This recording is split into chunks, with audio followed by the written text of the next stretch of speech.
DCP साहेब त्यांच्याकडे येतो. हा ते गौतमी पाटीलला काय उचलायचं की नाही?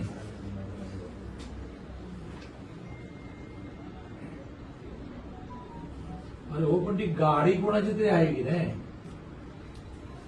हा हो, पण मग आता हा जो रिक्षावाला सिरियस आहे.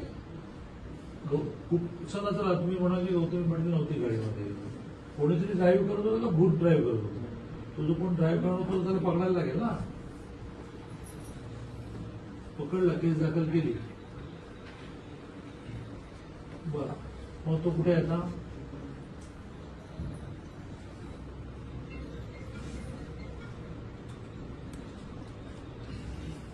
मग ती गाडी कुठे आहे? गाडी जप्त करून टाका आणि ती गाडीची मालकीन नाही गौतमी पाटीलची, तिला एक नोटीस द्या की तुमच्या